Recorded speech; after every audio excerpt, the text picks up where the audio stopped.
Hi, I'm Bethany Russell, Director of the Mission Gait Academy. Research studies, as well as daily proof in the clinic, show us that balance training can help people with peripheral neuropathy to improve balance, reduce fall risk and fear of falling, and increase walking speed and distance. This type of training may even help with anxiety, depression, pain and tingling symptoms, and support blood sugar control. Specifically, in those with neuropathy that wasn't caused by metabolic factors like diabetes, research suggests that balance training might promote nerves growing more receptors, lower the threshold to engage those nerves, or cause helpful changes in brain centers controlling balance. For those with diabetic peripheral neuropathy, cardiovascular exercise may play the strongest role in restoring some nerve damage, so a routine of both general cardio exercise, which I describe in detail in another video, as well as balance training, is likely the best way to improve balance function. Balance is governed by three main types of sensory input: vision, our vestibular system or inner ear, and position sensing or proprioception.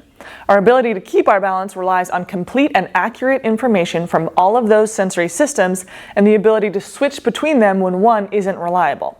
Once we take in that sensory information, we also need an adequate motor response to stay vertical. Three of the most important movement strategies for balance are the ankle strategy, the hip strategy, and stepping strategy.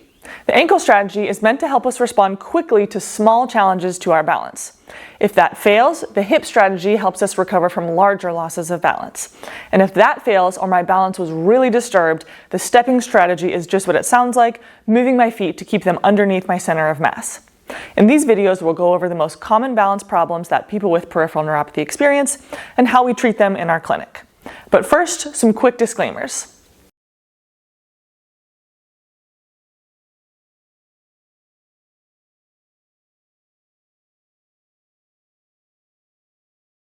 Peripheral neuropathy usually damages the nerves to the feet and ankles first. So weakness there means that this ankle strategy, which is supposed to be our first line of balance defense to small disruptions, is less available. This also means that we want to specifically try to restore this ankle strategy by improving position sense, increasing ankle strength, and practicing recovering balance at the ankle.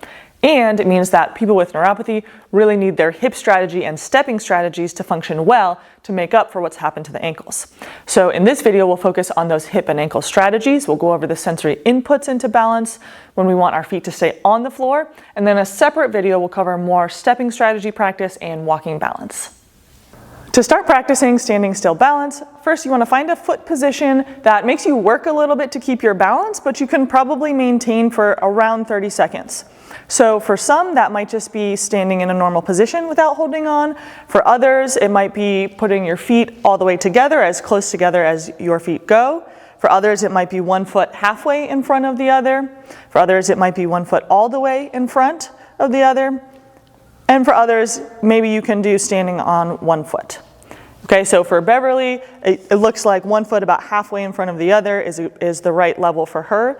So that makes her put some effort into her balance, but she can sustain it for a while. Okay, so once you have this foot position, then you're going to think about your feet as tripods. So the 3 points on the tripod are your big toe knuckle, your pinky toe knuckle, and the center of your heel. And you want to try to keep equal weight through each of those 3 points, because if you're perfectly 1/3, 1/3 through each of those points, theoretically you can't ever lose your balance. Easy for me to say, harder to do in practice. So then you're going to just maintain this position for a while. Every time you lose your balance, try to notice which point on the tripod you lost contact with to make you lose your balance, and return to putting more pressure through that part of your foot. Now, most people will neglect their big toe knuckle point on the tripod. And so sometimes I'll have people imagine that they're trapping something under your big toe knuckle and someone's trying to take it away from you, or you're hiding something under your big toe knuckle and you don't want anyone to see it. Now you'll see small corrections at the ankles, you'll see small movements in the feet. That's good, that's the ankle strategy working. So we want to see those small movements and those small corrections. And then also, if you do wobble, if you do have to hold on to your support surface that you have available, that's also a good thing, because that's the error signal that tells us that you're pushing your balance hard enough to cause a positive change. Think of it like if you were lifting weights, you would pick a weight that was heavy enough to make your muscles burn, and then you would know that the weight was heavy enough to cause the positive change. So if you're practicing your balance and your feet and ankles aren't working at all, or you're not wobbling at all, you don't have to focus, it's too easy to help your balance improve. Now, to this, we can make a lot of additions. One of the most important additions to practice is eyes closed balancing. So that's going to be, of course, much harder. So for Beverly, she picks a different foot position. It might be normal standing. Beverly, I think you probably could do feet together. There we go. Okay. See what you got. All right. Great work. Harder, but we're seeing small movements at the ankles. We're seeing her feet work. That's good. So once you're practicing eyes closed balance, it's the same exact cues. You want to try to think about your feet as tripods, try to keep all 3 points on the ground. And the reason this is so important to people who have peripheral neuropathy is that when we take vision out of the equation, it forces us to rely more on our position sensing, which we're really trying to restore, and our inner ear system, which we need to be functioning really well to make up for any loss in position sensing that we might have. The next addition that we'll practice is simply head turns. We're back to eyes open, and all she's going to do is turn her head right and left in a slow and controlled fashion. Once again, trying to keep all 3 points of her foot tripod on the floor. You don't need to go super fast with this. There's no reason to make yourself dizzy, but we add these head turns in to stimulate that inner ear or vestibular system. And then you can also practice tipping your head slowly up and down. Great. The next addition we can try is standing on a cushion or a rolled up mat or a pillow. And so, as with other things that make static balance harder, you may need to choose a foot position that is a little bit easier than when you're just standing on a firm surface. So for Beverly, that might be like 1 foot halfway in front of the other with a little bit of space in between your feet. And I think maybe you could move slightly narrower. Great. Stood there so long. Yeah. So we like practicing on foam surfaces because it does make it a little bit harder to make those corrections with your ankle. And then of course also preparing us to be able to balance on a variety of surfaces in our homes and communities. A quick note here, you'll notice that Beverly's shoes are not especially cushioned.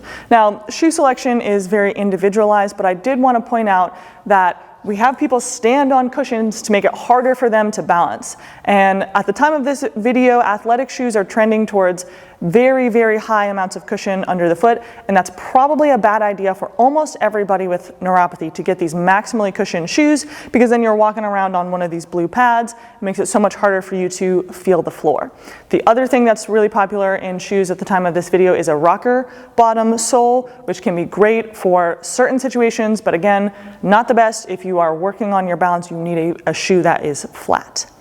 The next addition we can work on to static balance practice is to hold any object in both hands and perform reaches in different directions. So maybe she reaches straight out, maybe you reach straight up overhead as far as is comfortable for you. Another motion I like to do is diagonals, starting at one hip and coming up over one shoulder in each direction. And this is to improve our balance with reaching for functional tasks, as well as to provide some small perturbations to again practice that ankle strategy.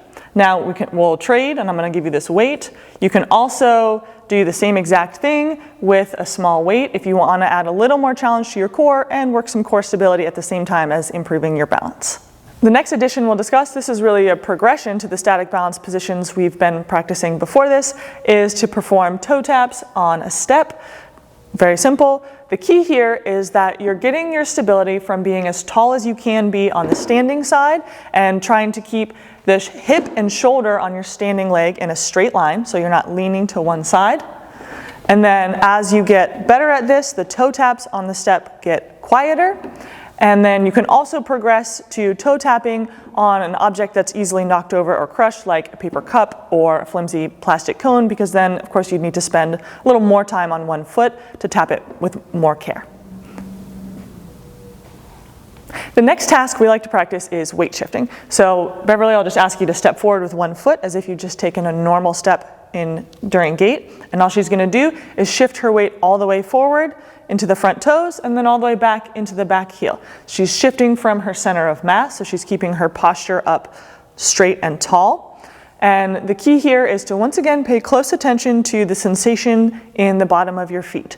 So she's shifting forward in a very controlled manner. She wants to feel the pressure go into the front toes and then press her toes down to push her weight back into the back heel.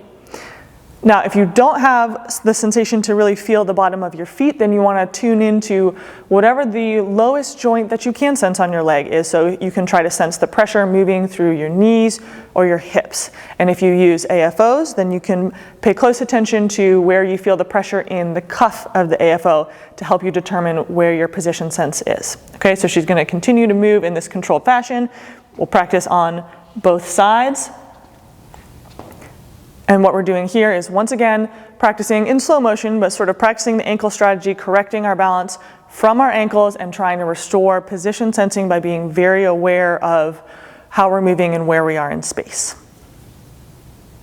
The next static balance exercise I'd like to go over is a hip hinge. And so the easiest way to set this up if you're just getting started and you're not very confident in this pattern yet is to stand right in front of a chair just like Beverly is, so that if anything goes wrong you could easily just sit down, and I'll usually start people off with some sort of hand support available in addition to the chair behind them. So all she's going to do for this exercise is tighten her core and hinge her hips backwards to lower, and then bring her hips forward to stand up. And you'll see she can start out using your hands on your legs as a little bit of extra sensory input to help out. As she gets more confident with this, the hands will come off the legs. We might reach to a target or hold something in the hands, and then also her range of motion will increase.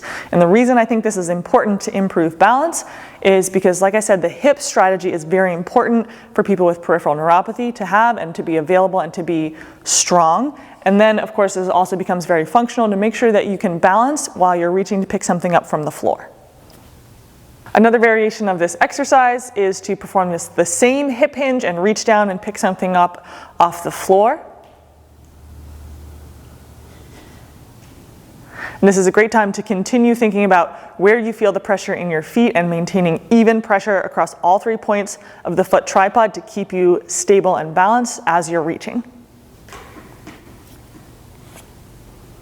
The last exercise we'll talk about is a simple sit to stand. So Beverly, you're just going to stand up as fast as you can and then sit down and try to sit slowly and with control. So the reason for this pacing, quick on the way up, slow on the way down, it's a great challenge, is because for the quick stand, we want to develop muscle power, the ability for muscles to contract very quickly, so that if you do need a stepping strategy to recover your balance quickly, you have that ability to make fast and large corrections when you need to. And then the slow pace on the way down is to improve movement control, and because that's a type of muscle contraction that's more applicable to the gait cycle, so we're facilitating an ideal gait pattern with this as well. Now you can add to this, of course you can very easily progress this by adding a weight. I like to have people hold it close to their body, so that's a great way to progress this and to continue to build strength, which is of course very important for balance in addition. Now in the other direction, if this was a little too much, you could stagger one foot so you have one foot slightly in front of the other as you perform your sit to stands, and you keep some width between your feet. Great. And for some, having this one foot in front of the other and then go ahead and do your sit to stand again if you will. Great. That stagger stance does make your base of support a little bit larger, so some people feel more comfortable with their immediate standing balance when they're in this position. This video is part of a series on rehabilitation for peripheral neuropathy. We encourage you to view our other videos in this series and to share them as well. You can find them on our YouTube channel at youtube.com/missiongait. To stay up to date on our latest content, click the link in the corner to subscribe, and be sure to like and share this video. And if you enjoyed this content and found it helpful, please consider joining the mission and donating using the link below or using the donate button on our website, www.missiongait.org. We love providing this information free of charge to anyone using the YouTube platform, and it's all thanks to our generous donors and sponsors who truly see the value of this information. How about you?